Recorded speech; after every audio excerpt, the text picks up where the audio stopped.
precisely 2:07 a.m. on a sticky summer night, the piece of the White House lawn was sliced open by a spectacle no camera, drone, or baffled squirrel could miss. Two 9-foot-tall, gleaming silver orbs, impossibly smooth and perfectly mirrored, hovered down from the sky and came to rest on the dew-soaked grass. The only witness, other than a lone raccoon and a panicked gardener picking tomatoes he shouldn't, was the new AI-powered security system recently touted in a gleaming press release co-signed by Elon Musk himself.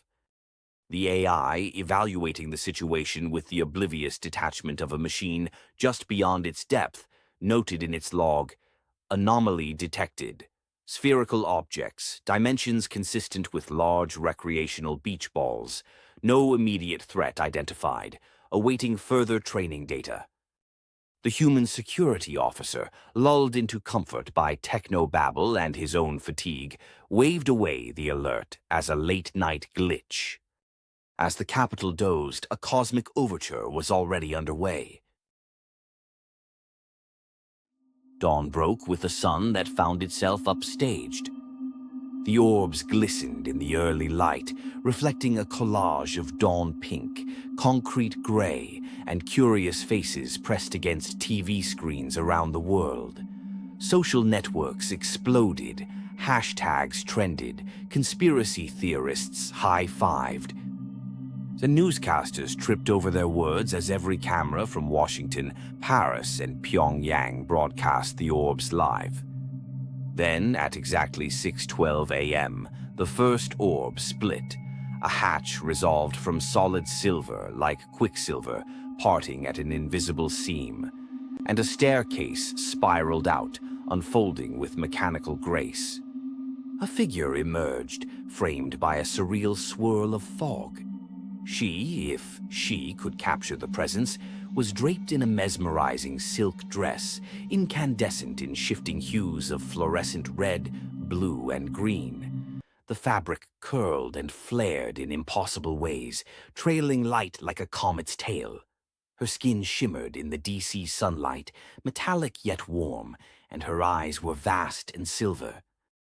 She raised a 6-fingered hand and, with impeccable enunciation, proclaimed, "We come in peace." The world gasped. In the surge of camera flashes, Lana, the Midolian Temptress, surveyed the crowded lawns. Behind her, from the second orb, 4 reptilian guards encased in silver exoskeletons advanced with synchronized, almost ceremonious precision. Their faces were a masterwork of biological engineering, scales of iridescent emerald, amber eyes unblinking, jaws lined with gilded ceremonial markings. The legend of the Midolian planet had only traveled through galactic rumor, but now its emissaries were standing under the cherry trees of America's seat of power. Midol, an ocean world orbiting a blue-white sun in the Mathera system, was a study in paradoxes. Its cities floated on foundations of sculpted ice and bioluminescent coral. Light refracted in permanent twilight, dappling infinite gardens of fractal, spiral flora. The people of Midol harmonized technology and biology, weaving their nanotech into their own DNA, their architecture a dance of organic shapes and mirrored surfaces. Their court was ruled, or rather, orchestrated, by a council of shapeshifters, their fashion and gender flickering with mood swings and solar tides.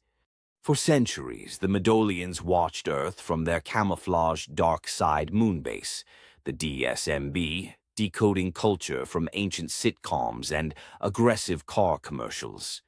They judged humanity volatile but fascinating.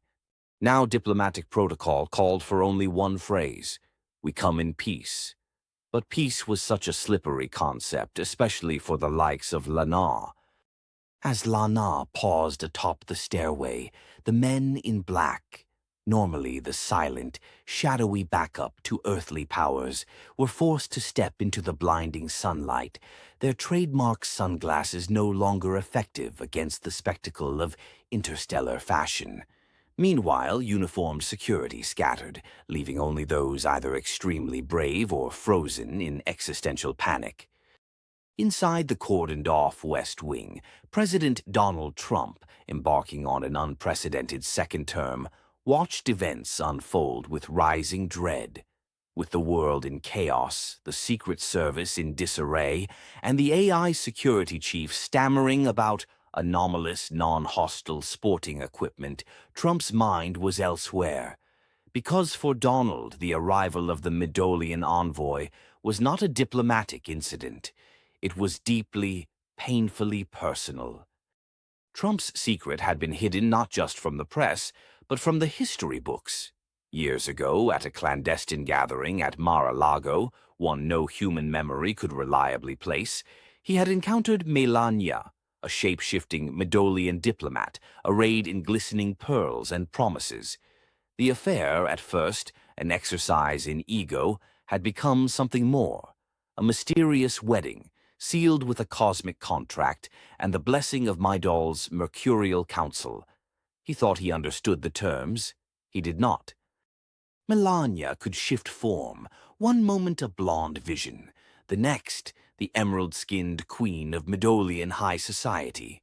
She delighted in both American power games and galactic intrigue.